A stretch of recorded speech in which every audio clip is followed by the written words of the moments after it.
Positivo il lavoro svolto dalla Polizia Postale di Agrigento nel corso dell'anno 2022.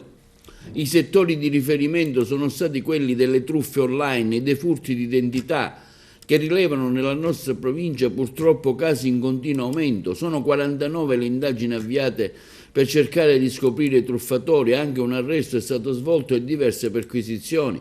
Il settore più impegnativo socialmente è verso quello della pedopornografia online. Esiste e anche in continuo aumento. I casi trattati in Sicilia occidentale risalgono a oltre 400 casi di adescamento, particolarmente diffuso tra i minori con una fascia di età sotto i 14 anni e superano di poco i 200 casi. Ma la cosa più preoccupante è anche quella che ci interessa, i minori di 14 anni che va dai 9 anni in su. Nel nostro territorio si rilevano casi di furti di identità digitale, circa un centinaio, con attacchi circa 70 a privati ed aziende commerciali. Anche il settore delle truffe online è presente da noi, con circa una cinquantina di casi denunciati e un esborso economico di circa 130.000 euro di truffa. Oltre 3.000 le persone riferite all'autorità giudiziaria nel settore dell'e-commerce e marketplace. Il Centro per la Sicurezza Cibernetica della Sicilia occidentale ha trattato circa 980 casi con un impatto economico di oltre 2 milioni di euro. Le denunce di frodi in ambito provinciale sono state 57, pochi casi di diffamazione online, 3, 9 quelli di sostituzione delle persone, di estorsione, 4 di molestie e 2 di stalking.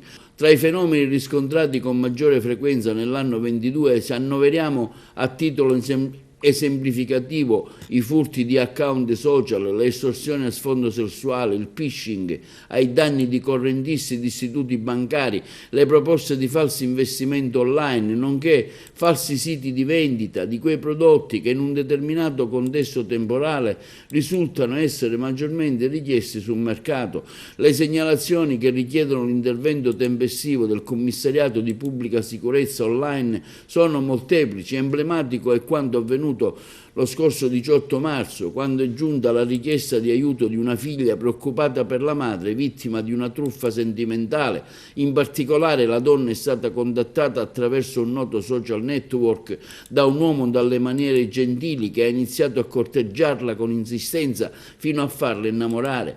Dopo aver conquistato la fiducia della donna, il truffatore, confidandole di avere una figlia gravemente malata che necessitava di cure molto costose alle quali non riusciva a far fronte, le ha chiesto un sostanzioso aiuto economico. La vittima, particolarmente colpita dalla triste vicenda, ha iniziato a inviare a più riprese ingenti somme di denaro sino a dilapidare il suo intero patrimonio.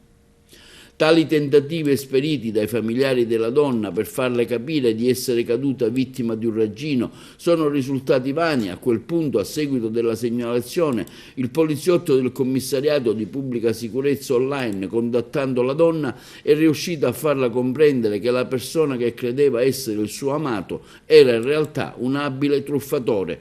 Grazie a questo intervento, la donna, ormai consapevole di quanto le era accaduto, ha interrotto la relazione e ha trovato il coraggio di sporgere denuncia.